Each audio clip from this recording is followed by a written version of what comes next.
ลุงเฉิดมาทันแล้วพี่น้องสบายดีแล้วลุงเด้อสบายดีกำลังปิ้งชีสนี่ชื่อไหนมังแม็ก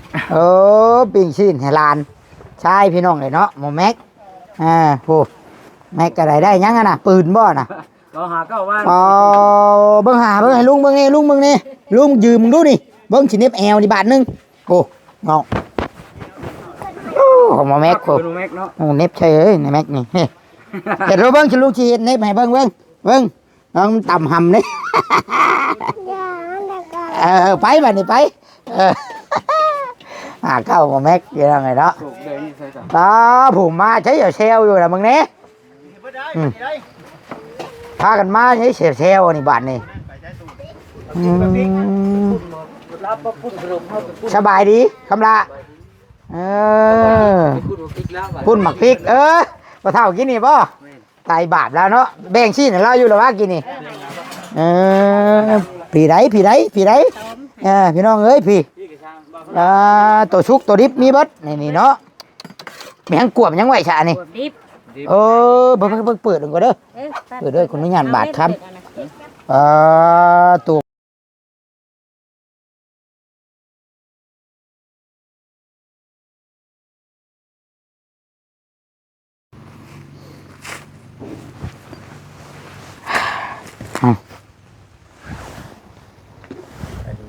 ครับถักไทยสบายดีพี่น้องโอ้ยเมื่อยเด้ถ่ายคลิปเมื่อยเด้โอ้ยยังเบิ่งน้ำเลือดจงขาดใจโอ้ยตู่นี่เนาะข้างว่าวแท้ทั่วแท้เลยจนดิ้นอันนี้โอ้ยมืออื่นเอาหมอนมานำก่อนมืออื่นนี่ให้ออกแบบมันนี่ฮะให้ออกแบบมันนี่โอ้ได้เรื่องป่ะพี่น้องก่อนอื่นเบิดกะทักทายสบายดีเบิดทุกคนเด้อผมสบายดีมีเบาจิตเบาคำเบาเวียงเนาะพี่น้องเอ้ยครบสิมากินข้าวเที่ยงชันเที่ยงน้ำกันโอ้ยกินข้าวเที่ยงหยอกว่าปาบจะกินหัวได้ปะดิโอ้ยพี่น้องไงเนาะการนี้แหละนี่บอลนั่งคักแล้วบาทกินข้าวชิมอิ่มกับบอลลงคลิปอีกตัวนี้กันเนาะแง่นี่สินะข้าวชิมอิ่มก็โอ้ยไปลงคลิปอยู่หันแล้วไม่ใช่แง่นอนอีกพี่น้องไงเนาะกินข้าวชิมอิ่มกับลงคลิปอีกตัวนี้มึงเนี่ยโอ้ตะกี้หลุดมาดิเนี่ยพากันนั่งได้ขนาดมึงแล้วกับปูกับปวดอันนี้ก็เฮ็ดพยศมีเตียงไหนกันยังก็ว่าอยู่ก็ว่ายังพากันเป็นฮะง่ายพ่อกินนี่ง่ายบ้านยับมานี่กินนี่ยังรุดไปต้องไปนั่งลงคลิปให้แล้วก่อนได้จังมานอนอยู่นี่ยังใครเนี่ยมันไก่ดิใครเนี่ยเนาะใครก็ไปพูดได้ยังใครเนี่ยมุดว่าเมื่อยกับมานอนก่อนเดี๋ยวปาโทรศัพท์ไปหันนะพี่น้องก็ยังดีได้เฮือนคำลานะยังมีเน็ตนี่บอลนี่หมอนุ้ยก็ยังว่ายังดีได้ยังมีให้อยู่นี่เราอ่ะไปลุงเฉิดกับมาได้มาเลยบ่ยังเรื่องกินข้าวบ่ได้นี่เอาอะไรไปที่ไปซะไปเอาแล้วป้าพี่น้องกินข้าวก้อนบาทนี่น่ะเอื้อยแล้วก็ชงมาอยู่เอื้อยผู้เราชื่อสินชื่อลาบให้เดี๋ยวบังเปิดเสียงก่อนเปิดเสียงเอื้อยพังก่อนเลยดีใจเด้อพวกเจ้าความหน้าความตากันกินมันแซ่บหากินอีกเลยสีพาขึ้นไปอีกให้พวกเจ้าซุ่มกันเลยมากใจที่เรามาความรบกันหักแพ้กัน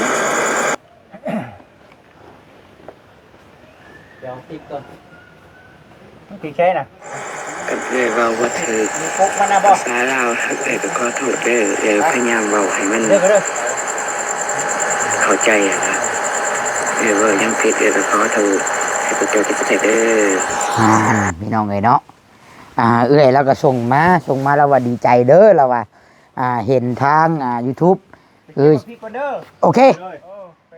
คือชุมเมาเขามาช่วยเรือจังสิชุมเมาพร้อมหน้าพร้อมตาสามัคคีกันนั่นแหละว่าง่ายซะสามัคคีแบบว่าโบใจแคบมาแหละบ้องตรงแบบว่าโบใจแคบโบใจแคบโบห้างหลังช่างเบียงโบรักดูรักกินโบรักถ่ายผู้เดียวถ่ายคลิปก็ได้ถ่ายผู้เดียวเลยก็ยุ่งยากแบบนี้หามาพี่น้องเลยเนาะอันนี้เอื้อยหรือว่าผู้ใหญ่หลายคนเนี่ยผู้ใหญ่ที่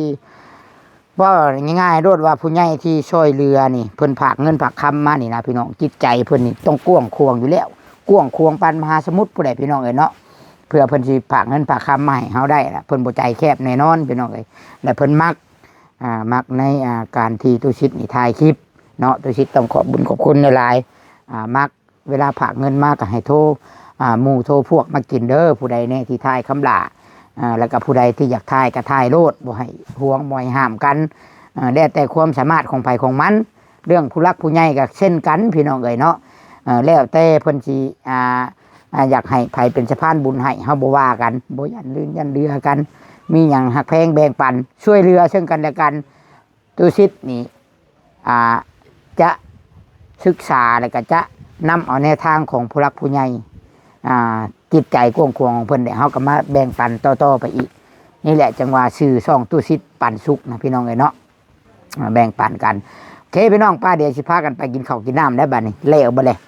ลุงเฉิดก็มาเลยแต่ว่าคำลายังไปเก็บเอาหมักเพชรบ่ครับหมักเพชรดิบมากินกับเนาะก่อนสิไปกินข้าวก็ขอบบุญขอบคุณเอื้อยเอริเดอร์จากหัวใจน้องผู้นี้ก็บ่ฮู้ว่าสิเอาหยังตอบแทนบุญคุณของเอื้อยมีแต่สิทำความดีตอบแทนเป็นคนฮู้ผู้ดีของเอื้อยแล้วก็ของ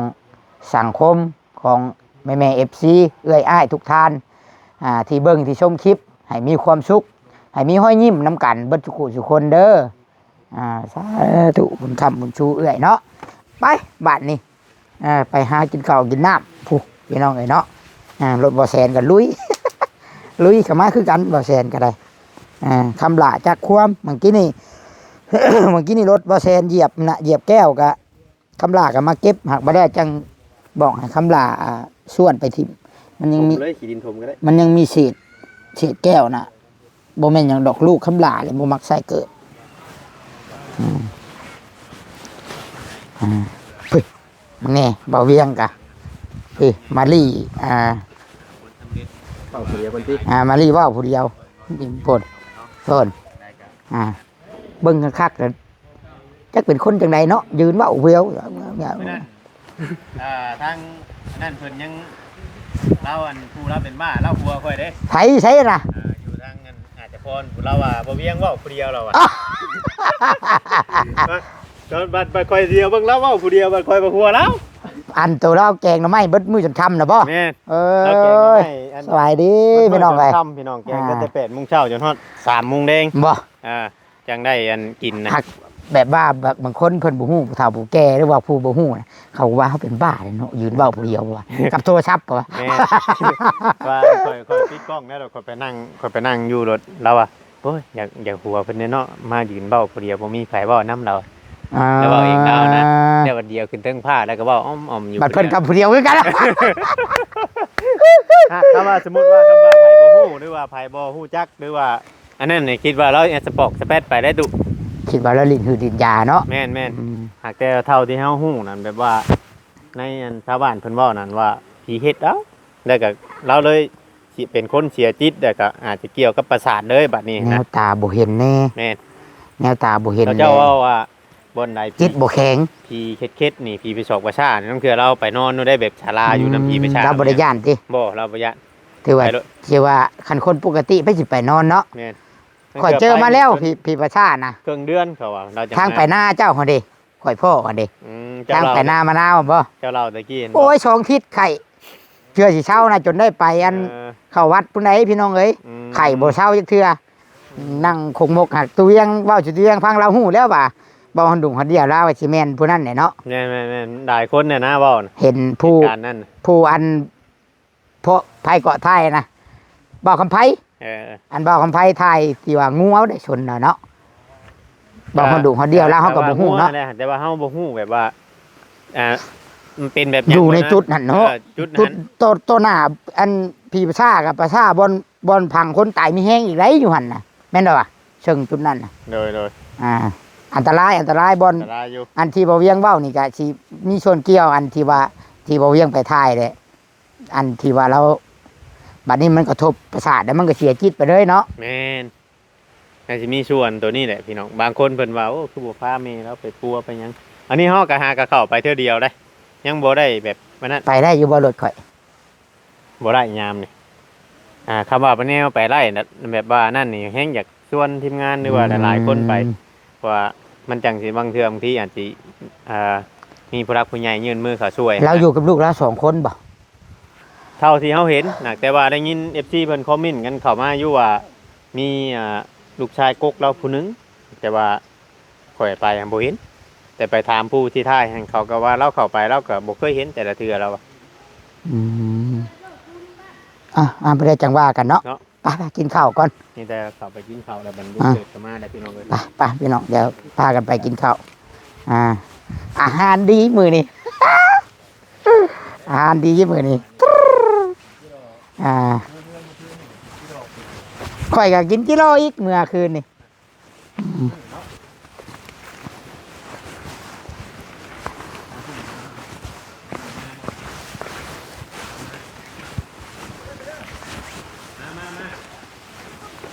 ผูกมาเลยคำละกับอันคำละกับเขาอันบอจิตเอ้าเหลืองลุงเฉิดมาทันแล้วพี่น้องสบายดีแล้วลุงเด้อ สบายดีสบายดี กำลังปิ้งชีส นี่ชื่อไหนมึงแม็ก ปิ้งชีสให้หลานใช่พี่น้องเลยเนาะหมอแม็กผู้แม็กอะไรได้ยังน่ะปืนบ่น่ะ เราหาเก้าบ้าน เบิ่งให้ลุงเบิ่งนี่ลุงยืมมึงดูนี่เบิ่งสิเน็บแอวนี่บาทนึงโอ้งอกหมอแม็กโอ้ ลุงแม็กเนาะ เน็บเฉยในแม็กนี่เห็นเราเบิ่งสิลุงสิเน็บให้เบิ่งน้องต่ำหำนี่ไปบัดนี้ไปเข้าหมอแม็กอยู่ยังไงเนาะ ถูกเดินนี่ใช่จ้ะ ผมมาใช้เซลอยู่นะมึงเนี่ยพากันมาใช้เซลนี่บาทนี่สบายดีคำละพุ่นหมักพริก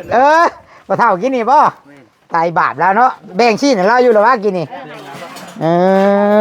ผีไรพี่น้องเอ้ยพี่ตัวชุกตัวดิบมีบัดนี่เนาะมีทั้งกวบยังไหวฉะนี่เบิ่งเปิดลงก็เด้อเปิดด้วยคนนี้งานบาทครับตวงเลงเลยอยู่นี่พี่น้องเลยแบ่งไปแล้วบ่ไอ้ชอกไอ้นะไอ้ขึ้นนะทางพุ่นได้แบ่งให้แล้วบ่แบ่งไปในเด้อมีครบทุกเนาะเดี๋ยวล้างมือก่อนบาดนี้ใช่ผู้เพิ่นตักให้แล้วผู้มันหักเบิ่งมาล้างพี่ก็ได้ซะเถิดก้อนยังกินว่ะ อาจจะว่าล้างแบบนี้มันจุ่มรวมล้างแบบนี้ให้ดีก็หาไปโยมเอา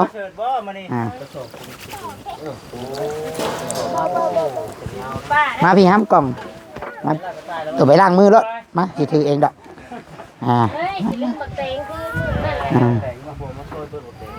ไม่ใช่ลูกมึงบ่เอาไว้นะจ้ะไว้บ่ได้ไว้เนาะ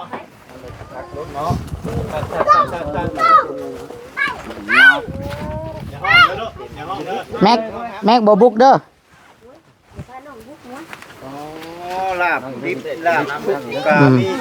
ใช่เกียงไง บ่หาเคียงนะ บ่หาเคียงอีก ทุกคนเลยเนาะนี่เตรียมอะไรได้นี่ชิ้นชื่อมาเกือบ5 โลจากเมกาผู้ใดเพิ่นฝากมาผู้ให้คำลากับทีมงานเฮากินให้แซ่บให้อิ่มเพิ่นว่ามื้อนี้ก็มาพร้อมหน้าพร้อมตาค่ะแต่เขาบ่บดเบาลิพ่อแพทย์เบาจอยย่านโชคชัยไปทางน้ำท่วมห้องใช่ท้องตัว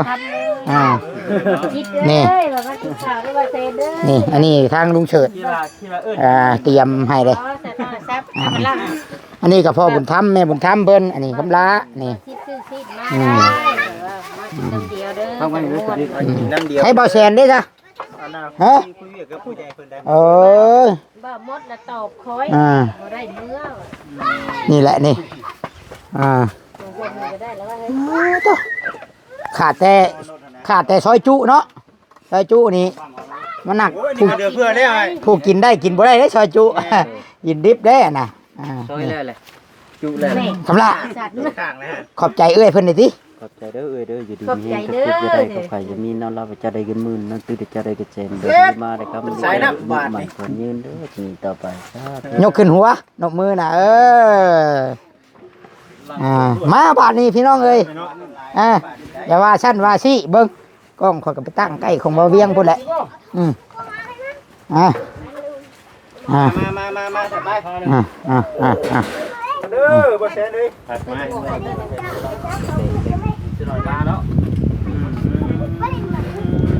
ตั้งมานี่ด้วย กินข้าวได้ลูก แหนมาดูแหนมาใช่ก่อนนะ ไปเร็วไปเร็ว เอา เอาไปพูด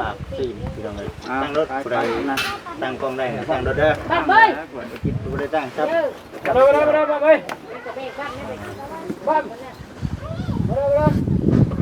มาเด้อแซ่นลูกๆกันเนี่ยมาเด้อมาแซ่นเลยแซ่นนั่งบางกล้องมาหน่อยดิเจ้าคือประมาณนั่งนี่ดู เจ้าหูก็อยากพยศเจ้าล่ะฮะมาฮะนี่ บางกับบางแต่กล้องของ มาฮะนี่ หูกับหูโยหันแต่ว่าอยากกัน เจ้าก็อยากพยศคอยคือกัน อยากพยุเจ้าคือกัน ให้นั่งอยู่หันได้จังบอกดิ บอกได้เฮ็ดไหนก็จะบอกคือเก่านะ คำละอย่าลืมแปลงตั้งนี่ไอ้บอกนะ ตั้งฉันได้ แม่นบอกแต่บ้านนี่ มันลอยนะ ฮะนี่มันจ่อนี่โพดนี่ ไปอยู่นี่มากเลย ถอยออกเห็นบ่ถอยออกห่างๆให้ได้ชำนาญ พี่น้องเอฟซีกินข้าวกินน้ำ มากินน้ำกัน ได้มาไปกินน้ำหนึ่ง ยังจะมีวิธี พูนตัวไปนั่งหัวโตพุ่นก็ได้กล้องจังเห็นตัวจะทำเราหาซื้อเบิ้งในบ่เราเบิ้งในบ่ ไอ้ เห็นโพดมันในบ่ เราหาเราก็ มาเด้อเอ้ยอ้ายอยู่ต่างประเทศ มาเด้อเด้อ เอากินกินบาทนี่มา บุคคลใส่หลังมาเนาะเห็นแต่งอนนั้นว่าเขาละ นี่ยังมานี่ อย่าลืมเด้อนี่เด้อ เลย เป็นไงนุ้ย เสร็จ ฮะ ข้างนอก เอามาบำรุงก่อนสิไปเฮียน ไปเพื่อน Ừ. หลังซ้ายเนาะไปเพื่อนก่อนเอาคนนั้นต้อง แม่หน่อย จบ แม่ แล้วจบแล้ว แปลงรถใหญ่รถพวกไปชุมเฮาขี่นี่แหละแม่น เพิ่นสิไปเปิดอยู่บ้านโคก มีบนนางบ้าน คือได้ บ้านโคกรถใหญ่หลายเลยเด้ นี่น้ำแรกมือ บ้านเขายังบ่มีเลยสร้าง ข้างคำลาเลย ข้าง อันนี้ก็ได้ได้มานี่ก็ได้ นั่งอยู่ได้ข้างเขาฮะ มา แต่ว่ามาได้ทันเวลาพอดีเนาะ ถึงหากระดงมือนี่ ไว้ บ้ากินเด็กๆกินบ่บุกกันเลยเด็กเด้อรวมกัน ดื่มเนี่ย บวกกันบัด พอสินิดตะกี้แห่แล้วบัดนี่ อยากพะโล้จ้ะ หาหมองลงก่อนข่อยอ่ะ มา เข้ามาตั้งเลย ก่อนเพื่อนสร้างเล็กแรกก็สร้างสมเล็ก นี่ เนาะ น้ำป้าว่าลูกมาแซ่ ตาครูเพิ่นได้ป่ะ เห็นน้ำ เรียน จักเบี้ยม 3 ปี ทำน่ะแพ้ปั๊มเลย เรียนเกี่ยวกับระบบคอมพิวเตอร์นำแล้วก็จังไปลงตัวจริงอีก แล้วเขาก็ลงไปฝึกงานเด้อเพราะว่ารถใหญ่เขานี่มันบันเพมอย่างเกี่ยวกับระบบจักระบบไฟอย่างมันต้องได้เสียบเข้าคอมพิวเตอร์ได้ โอ้ดีเหือนเนี่ยก็มาเรื่องตัวใหญ่นี่บ้านเฮานี่มีแต่รถไถกับรถจักร เพราะว่าทุกมื้อนี้เนี่ยมันเริ่มสิพัฒนาเป็นระบบแบบใช้ผ้าเบิ่งนะ ไปถามเขาจะรู้ทางน้ำมันเขาว่าโอ้ยค่าครูมันแพงว่าซั่น อืม รถใหญ่ว่าซั่น โอ้ปิ้งไม่ให้บ่ขอบใจเด้อน่ะคำลาใจดีซ้ำปิ้งให้ค่อยพี่น้องเลย ปิ้งสิ้นบ่ ให้หมอแม็กบ่ คนแล้วบ่เนี่ยเดียวเนาะ มา หาได้แล้วนี่ก็ มาถึงช่วง โอ้ดูพี่กับมิ่งใหญ่ช่วยสบายดีนะ มันจอบเอา หอบลาดพูดแต่นี่ก็ไม่ใช่เอ้าใครเลย เฮ้ย เอาอยู่พี่กว่า ตั้งห้องตั้งเบื้องนั้นนะแม่อืม ไปนี่แล้วพี่น้องเอ้ยโอ้ยมาเด้อพ่อแม่พี่น้อง FC มากินข้าวน้ำกันลาบสิ้น มา ทั้งผู้รักผู้ใหญ่ทั้งตุชิดเนาะ โดย เป็นเลี้ยงทีมงาน แมน นี่เด้พี่น้องเอ้ย ฮะ ลาบสิ้นลาบสิ้น แมนเขาบ่จ้อยบ่มา น้ำกันมึงเนี่ยพี่น้องเอ้ยเนาะ คอยแก้มือเด้ชุดนั้นบ่แซนเด้จัดให้กับเจ้าเด้ชุดเจ้าถึกเลขเด้ โอ้จะกินบ่ เอาแก้มือให้ได้บาดนี้ แก้มือให้บาดนี้เนาะ แก้มือให้เด้ โอ้โดยเอาเสร็จเนาะแซ่บแซ่บเสร็จเอาคำลาเอิ้นเด้อคำลาเด้อ นี่ มาเห็นอยู่เด้อข้าวกับเป็นยังกินข้าวกินอะไรเนาะมากินน้ำกันเด้อ ครับ กับศอกเลย ครับตัวเลย อันนี้เนาะ ใจเย็น นั่นมันกัน ยังไงอยู่บางขลานี่ ไผให้เข้าไปปิดนะคือปืนไปกินทุกคนบาทนี่เพชรนี่ เราเวียงเรา อ้าวสุขสบายดีเบิดสุขุสุขคนบัดนี้นะบัดนี้ มาสบายดีสบาย คำละเป็นอะไรจัดเต็มให้มื้อนี้ฮะได้ แม็กโอ้แม็กอยู่นี่บ่สบายดีแม็กบายดีป้าลุง กินปลาสบายดี ป้าทอก่อนพอพึ่งชอนะพอเขากินก่อนพึ่งชอพอ อยู่ทางนั่นแล้ว ทางนั่นก็เจนึงแล้วบ่ชอก็ว่าดีแล้วยามกินข้าวนี่นี่เบาแสนพี่น้องไอ้เนาะเบาคำเบาจิตอันนี้เบานุ้ยอันนี้เบาเวียงอันนี้ พี่น้องมา โอ้ คัก ไม่ได้เรากินเราไม่ได้อยากปากไปไหนหรอกเบาเวียงนะ คนยังเป็นกินนะ ต้องมีน้ำหัวเชื้อ เรามีทำอย่างเนาะ เนาะ ตรงนี้ ออกไปจังกิน ไปก่อนเนาะ ออกไปจังกินเราเบียร์เนาะ มันยันฮะ ด้านตรงใหญ่ ทั้งหมดน้ำลายจีข่าวให้ลูกพร้อมบาทนี่จีชี้ให้ลูกพร้อมแม็กกินเองบ่แม็กเอาให้แม็กกินเองผู้หมงนั่นก็ได้ สองภาพบุเนาะ เขาพอเสิร์ตไม่เสิร์ตกับไอ้ขึ้นกับพุ่นไอ้แบ่งปันกันพี่น้องเลยตามเฮากะเฮ็ดแบบผู้รักผู้ใหญ่นั่นแหละผู้ใหญ่เพิ่นแบ่งปันเฮาก็แบ่งปันต่ออีกแม่นกินน้ำกันกินไปอิ่มบ่จักกินหักเรือข่อยว่าโอ้ มือบ่มีแบบบ่อิ่มคู่มื้อเอาโอเคทุกคนเลยเดี๋ยวกินข้าวกินน้ำก่อนบาดนี่ บ่ทันมาเรียงให้เนาะ ท่านก่อนนะ ขอบใจเด้อขอบใจขอบใจหลาย มันหนาจังไง ๆบุญค้ำบุญชู สั่งเพิ่มได้ปัญหาเนาะ ขอให้เอื้อยร่ำรวยกว่าเก่าได้กลับคืนไป100 เท่าพันเท่ายังมีหอบชองอีกได้นี่เราบอกนะมีหกทอง อยากยังบอกมาแล้ววะได้กินให้นี่อิ่มก่อนเนาะโดย บอกมือด้วย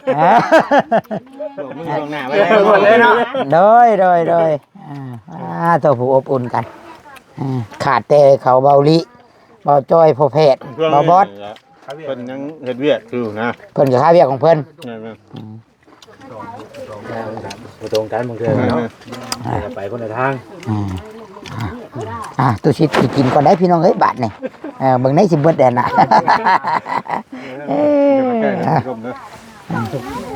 ต้องลุงนี่นะ อย่าใกล้ห้ำอย่าใกล้ต้องลุงคิด ไก่เด้อ ใกล้เด้อมันสิดมเด้อ ของลุงเฮงอ่อนได้ของลุงน่ะตัวหนึงร่มได้ เฮ้ยกันบ่ล่ะนี่ว่าแม่ทำหยังเบิ่นฮะบ่บาทเดียวเดี๋ยวบาทเดียวแม่นบ่บ่บาทเดียวแล้ว ครับให้ โอ้ ตัวนี้แข็งจับหมาใหญ่บาทเดียว มาอ่อนบ่อ่อน บ่กล้าแข่งแล้วนะ บุพิษเลย เจอได้หาคำมาคือเจอบ่รู้ว่าบ่ ข่อยยอมแล้วเรื่องข่อยเห็นคนบ้านเฮากินเพชรกินหยังบาง3-4มื้อนี่ตุยได้ตัว เอาเร็ว เรากินเผ็ดบ่น่ะ หมดแล้วแบบผัวน้ำใส่มันยังนี่เด้ กระเพาะ แล้วก็บางมันยังเรื่องกินเพชรกินหยังนี่แหละเพิ่นเกี่ยวมีส่วนเกี่ยวเนาะเพิ่นเว้าอยู่ประจำที่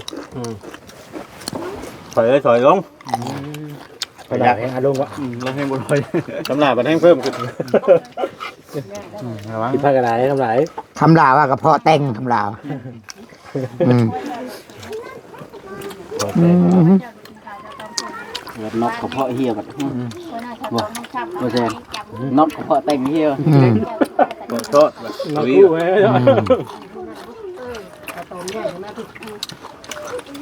โอ้โหเลยบาง เผ็ดป่ะ น้ำหัวก้อนเด้อมันแตงฮะที่ใส่ ให้มันแตงใช้แนวมันเย็นนะ ผักมันบุกข้างไหนลงไปลงไปเซ็น เฮ้ยท่าน เนาะมากินนะไม่ได้เผ็ดได้ปะเชน เฮ้ยมาแซ่ คำลาเนาะมาเซ็นได้บ้างตะกี้แต่ข้าวยังน้อยตะกี้ทั้งไอ้นุ่มแล้วตำมันต้องตำเผ็ดได้บัดเชื่องน้ำเชื่องเกลือไว้วะ อืม ให้ก็ฮึกเลยครับเต็มที่นี่แจกแท้เลยเด็กน้อยบริจำเขาโมเมนต์โมยังทำนี่แล้ว ก็เลยชื่อความเรากับพยศเรากันเนาะ ก็หลายปีแล้วครับ9 ปีแล้วตั้งแต่เราท่านได้ไปเป็นทหารแล้วยังเป็นเบาตามละต้องเพชร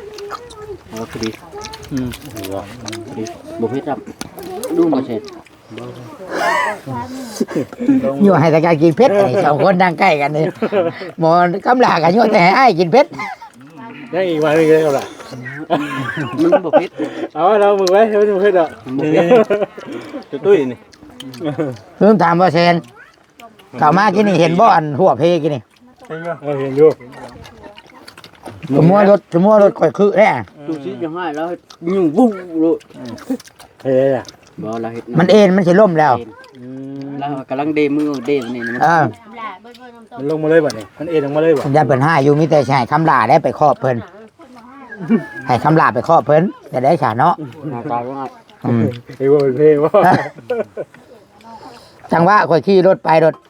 มันดินชายฉะนั้นมันหลุดโยมลงรถดักมันทั้งเอ็นลงมานะ เพื่อนก่อนเนาะมันบวมเลยมันบวม มัน ขอมาเมื่อกี้เบิ่งรถเจ้าอยู่ในวัดบ่เห็น บ่เคยป่ะไปได้เด้อ ห้อยรถเราได้ดีว่ะ ไปยังบัดนี่อิ่มเอาเลย เป็นน้ำหมอมหลาอยู่ไอ้กินเพชรเลยไปจักกันเนี่ย กินแล้วนะเอาก็บ่เข้าใจได้เด้อ เลยใช้หมักแตงเบิดเด้ มันบ่คำลาตื้มมาจัก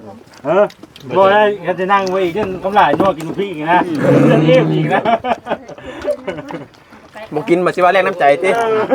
บ่บ่เดี๋ยวว่าจะนัวกินพริกอีกนะ ทางผู้ทางลุงผู้ ว่าเห็นตังเอาเพิ่มอีกครับนะเห็นว่าเห็นมุนตื้มเนี่ยเห็นตื้มเนี่ยยาก ใช้หมักแตงแตงนี่พี่นี่ แต่เพิ่นแล้วเพิ่นแล้ว จักว่าชูนแขนศอกกันโดดยันมนต์เชื่อมไปจักทางน่ะ ตำแล้วก็บ่เซนที่นี่ตำบาทนึงต้น ยากเลย ย่อเลยเหรอนี่น่ะ ยิ้มแล้วเพราะว่า บ่เผ็ดเนาะบ่เผ็ด เคยเห็นผู้หนึงได้แบบ ปลา นี้ ต ได้ รงตก เคยเห็นผู้หนึงได้คอยไปดำนายังน้อยจนคอยจนอ้ามพระเจ้าบ่ได้กินข้าวคอยไปตำมือเราเราออกเลยคอยไปนั่งให้คอยเครียด มีแต่เนาะเบาจริง เครียด ๆ ตำ เนาะ มือเราแล้ว ดีป่ะ นี่เนาะ พอเฒ่าไปสิแล้วไปตำมือเราแล้วละให้คอยเจ้าของบ่จักแล้วไปกินข้าวเลยคอยให้เครียดตัวเอง มาได้เราอันเมื่อเฮือนเรากินอยู่บ่ โยกไปทำไปรับจ้างไปกินเลยนะลูกจนแจ้งนอนอยู่บ้านนาหัวคู่วะ ภายในมือนั่นแม่นบ่ได้กินยัง ไป บ่ข กิน โมย เล เลย ยมือน่ะคอยจนให้ เขาเอาหามูลเนี่ยเนาะ เกลียดตำมื มัน อ อดได้แบบ มือเฮ็ดเนาะบ่ได้กินข้าว อืม กินเลยได้ยายจุ๋มเฮ้ยเราไปกินข้าวเลยได้ถึงแจ้งเต็งให้แบบเต็ง คอยให้ตำดุ ไปวนดูแต่ละ โดยจิต ห้าคนแต่งผ้าเข่าเนาะ มุนเฮาอันมีแต่มุนตื้มเฮาน่ะ มีแต่แต่งผ้าเข่าผ้าหยัง มุนกินหลาย มันต้องเซติ เออ ถ้าได้ซื้อมันต้องนั่งติมันนั่งบ่ได้มันผิดวีซ่า บางคนก็คือการไม่กินเบิดไม่ถั่วแล้วก็เจ้าหมอยตื้นก็มีได้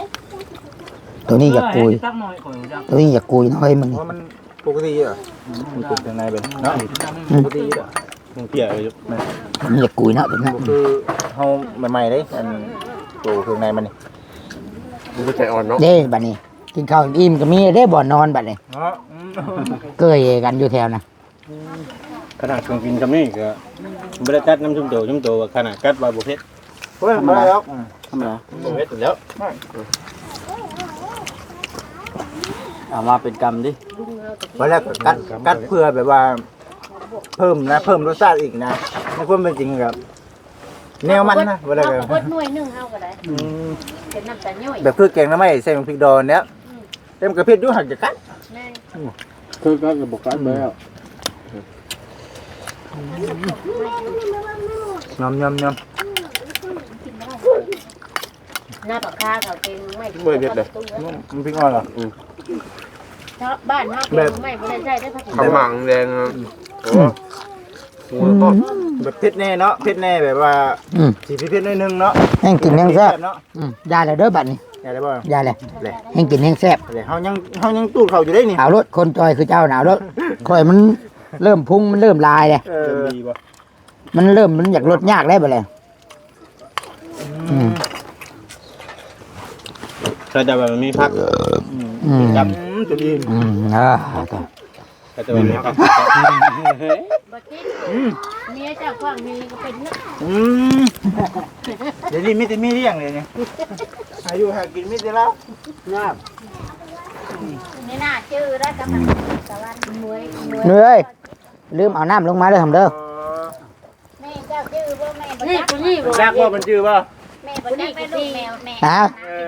อีกทีเมียบ่เมียกับลูกสิ เห็นแล้วครับเห็นแล้ว เห็นไหมบ่อืม เฮียนเมียควางเฮียนเมียตึงเฮได้ ยังเลยเนาะโอ้พากันกิน เมียบ่เซนกัน มาคำเป็นจัดการเองมาค เมียบ่ทิศกับเวลาเขามันบ่ได้ โอ้ยาวดิกูบอกคอยจังดิดูสิ โอ้ว่าจิตจ่าโหว่าคำกับโหตรวจกันเลยโห ำมา ก็ค่อยๆเงาได้เท่าเก่า30โห มันช่วยได้ของป้าเลย ทางพี่โหให้กว่าถือคันเบ็ดเอ้ การเบ็ดเสร็จเนาะ พี่โตแซ่บอยู่บ่ แซ่บ โต ดูดีมีแห้ง แซ่บอยู่บ่ลุง แซ่บครับ โต เพิ่นมึงขับน้ำทูเพิ่นลูกเอ้ยไปหนีต่อไปเป็นลมโพเป็นลมโพมใส่ให้เก็บพ่อแก่แม่ โดย เจ้าผู้เดียวเอ้ยมันยืน เลี้ยวอยู่เลยป้าตัวชิดสิทาเดี๋ยว ไปหมวยค่ะมาหมวยของเนาะ มาใหม่เข้าไปสะดวกมาสบายเพิ่นแห้งเพิ่นกลุ่มเพิ่นกลมถ้าเจ้าเข้าลูกเอ้ย โดยสาธุ นอนรับถ้าเจ้าได้เงินเด้อนอนตื่นถ้าเจ้าได้เงินแสนเบนมาได้เก็บมันนี่พูดโทษให้อย่ามาคานถ้าเจ้าเด้อ สาธุ อย่ามาเบียดมีผู้เขียนนะมีผู้จ๋าเด้อเด้อ สาธุ อยากกินน้ำบาย เบิ่งก่อนพี่น้องเลยเนาะในการวางแผนให้คำลานี่ยังอีกยาวไกลพี่น้องเลยเพราะว่าเฮือนชานบ้านซองแล้วพุ่นแหน่เฮากะจังคำว่าเฮือนชานบ้านซองแล้วก่อนเดี๋ยวเฮาจังว่าจัดแจงพี่น้องจัดแจงแบบว่าเลี้ยงเป็ดเลี้ยงไก่มีหัวมีห้าวเฮ็ดคอกเป็ดคอกไก่เลี้ยงแบบอยู่แบบพอเพียงปลูกผักปลูกหญ้าโอ้ยกุ้มตัวเองมันบ่ยากหรอกเนาะเรื่องชำนี้บ่ให้ยากครอบครัวใดก็ตามพี่น้องเอ้ยเนาะถ้าว่าทุกข์ยากขาดเคินเนาะและซ้ำเฮ็ดปลูกผักปลูกหญ้าบ่ได้เลี้ยงเป็ดเลี้ยงไก่บ่เป็นนี่โอ้ยแล้วแม่นแล้วโลดพี่น้องโอเคพี่น้องคลิปนี้ก็แซ่บหลายเบิ่งพี่น้องแป๊บหนึงเด้อตั้งกล้องใหม่ก่อน